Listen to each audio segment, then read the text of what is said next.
Peeps, welcome back to Project Anonymous. In today's video, we're going to make some custom home decor using the lasers. So let's get to it.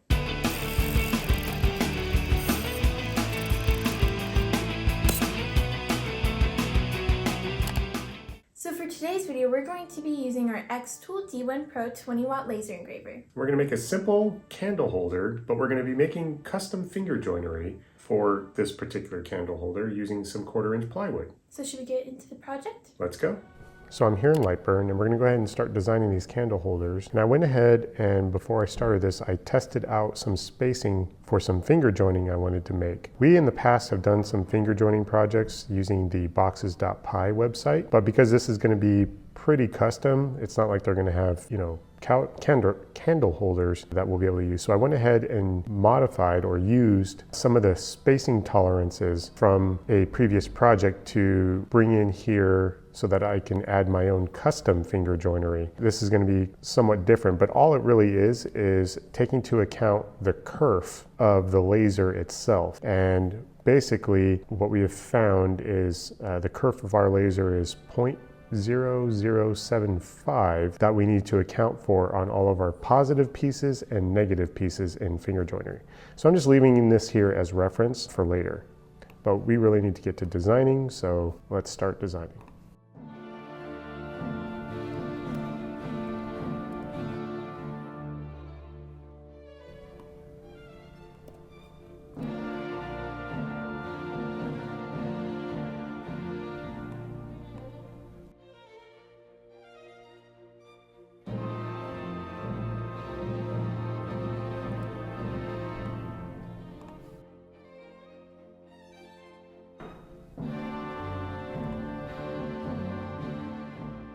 All right, so here we have kind of the intricate design we want to engrave into the wood here into this little box area. So I'm going to go ahead and kind of align this up to a good position where I want it.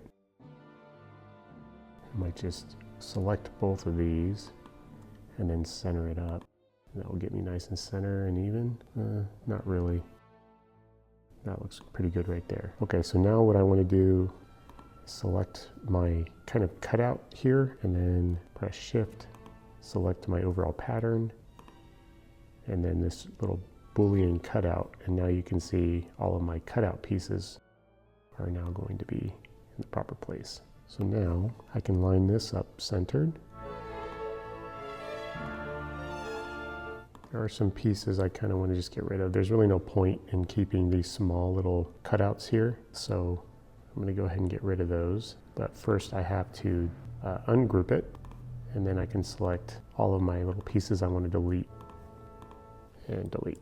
Yeah, that'll be good. So now what I want to do is I kind of want to build a little ledge and then a little triangle that will support that ledge. And obviously that's going to be in like a 3rd dimension there, so I have to kind of customize this. So I'm going to go ahead and use these little finger joints that I had made here. I want to stretch this out a bit. Yeah, because I kind of want it to just be small at the bottom here. So what I'm going to do, I'm going to use this Command C, Command V, and I'm going to use these as holes here in our back plate that we can put some finger joinery on a ledge.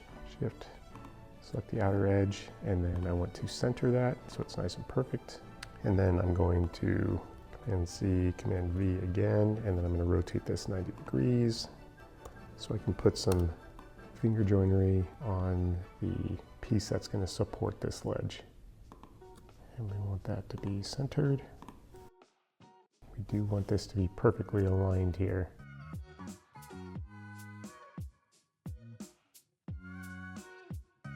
I'm sure there's a better way to get this perfect on this line here that I want, but just manually doing it should be close enough. So now I'm going to make this little ledge piece. This is going to be 4 inches. So what I'll do is I'll make a 4-inch circle.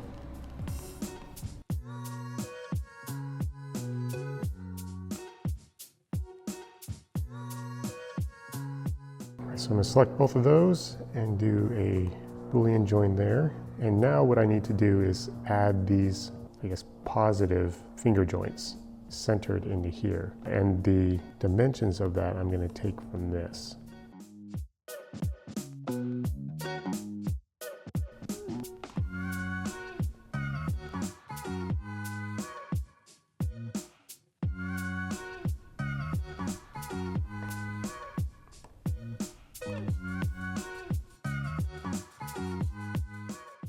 So basically my finger joints are, well, the desired width is 0.5 or half an inch, but I have to add on that kerf for the laser. So basically if I do a grid of 2, which is what I want, the spacing between the start of each is going to be 1.0075, which should give me the exact distance for the, I guess, the negative space needed. So that is what I'm going to be using. I'm going to hit OK. And now the part that's a little bit more challenging is getting these lined up to be accepted here. Very important, we've got to group these together so they don't do that. Now when I select both of these, align it to the center, it should center itself. Oh, I see. I do need to do another one of these. Ideally, there'd be a way for me to join it like perfectly right here. I mean, I guess I could just get it there and then recenter it and then join it together. Yeah, that should work. So that is going to give me my support there, but I also have to add finger joints for the little triangle piece that's going to go up the middle. So I'm going to take these, Command C, Command V, and I have to align these perfectly, so I'm going to have to take some measurements.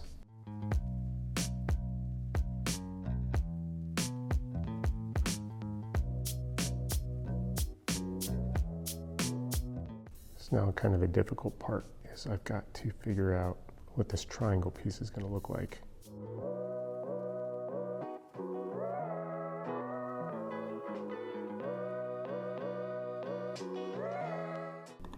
All right, again, I'm just using this as a marker so I know where to place these finger joints. Okay, so now I got these lined up. Let's see, it looks like I need to move them a little bit more down so I can join these together.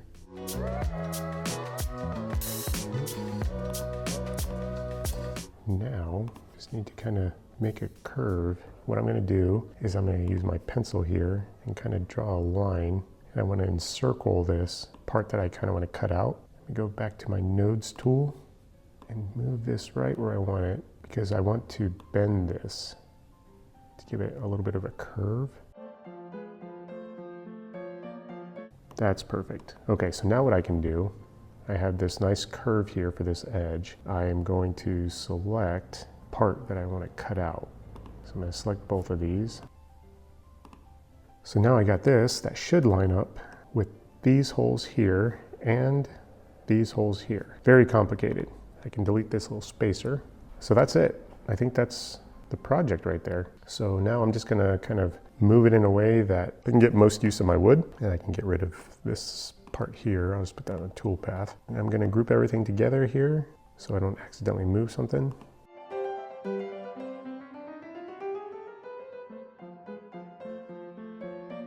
Let's get to cutting. All right, so we're going to use this 1/4 inch plywood stuff, and here's kind of the testing that we did. Some scrap pieces. I wanted to make sure with our finger joining that it was working. So before we started recording the whole design, I went ahead and tested this out to make sure our finger joints fit perfectly like that, as well as our little enclosed holes here.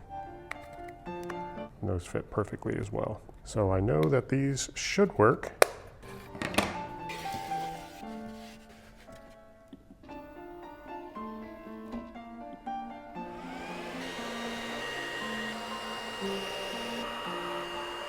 So of course this piece of wood is just too big to fit along the bottom so I can move it where I want it. So I'm going to actually sit it on top.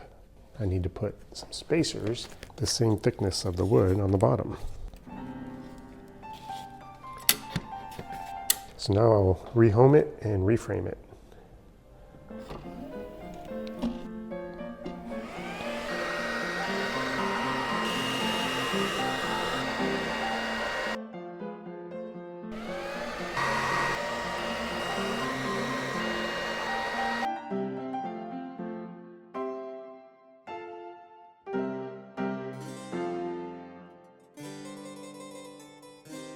Okay, so we ran into an issue here. Now, even though we framed this out and this laser was perfectly fine with the limits, and you can see there's plenty of space here. For some reason, the laser got to right here and stopped, and it gave us a little alarm. Basically, it's too close to the limit sensor that's telling it, hey, you're gonna bump into this wall if you keep going, but it's literally right here, and we unfortunately just ruined this piece of wood because it won't go, and there's no way we can move this in any way to get it to continue. So this is wrecked, and we got to start over now. And we need to make sure that we move this more in the center. And we're probably going to have to do this in sections so we don't run into this issue on this side as well, because I did make this basically almost to the limit of what's in LightBurn, but it looks like I'm gonna have to shrink down the dimensions in LightBurn because this is clearly, like, it can go this far. It framed it out perfectly fine. So that's kind of annoying that it's able to frame out but not cut. It just kind of doesn't make any sense to me, but well, it is what it is. So we're gonna have to start this over in a new part of the wood.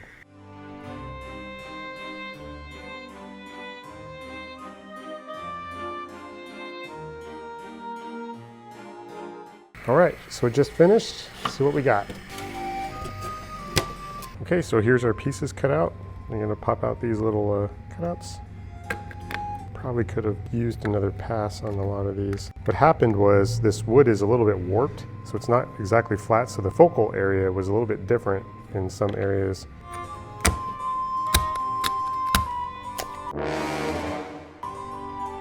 Okay, so we had a couple issues with our first try. One, we didn't do enough passes, or we didn't get the focal length right, so it wasn't cutting all the way through. So we're gonna have to fix that by adding another pass, I think, is probably the right way to do that. And then the other piece was our little joinery here worked perfectly here, but you can see I forgot to account for the 0.2 inches for this to go back, so I have to redesign that, push that out so that the fingers can go into the finger joint. Otherwise it fits perfectly and it's going to look pretty cool once done. So let's go ahead and get this re-lasered.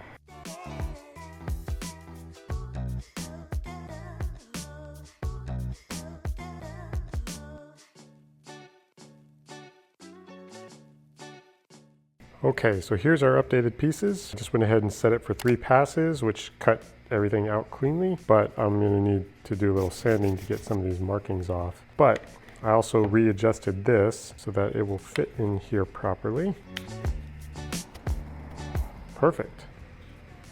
Nice perfect angle there. So yeah, pretty neat. So now we'll get to a little bit of sanding and then some staining and glue it all together.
So during this process, we faced a couple of issues. Which ones did we face? Well, first of all, we learned that the limit switches on our xTool doesn't necessarily align with when you do the framing of your project, because the cross marks for the framing is 16 millimeters over to the left. So we learned that we need to make sure we move our projects, or basically make our work area a little bit smaller when doing projects, because we hit that left-hand limit switch and we kind of ruined some material there.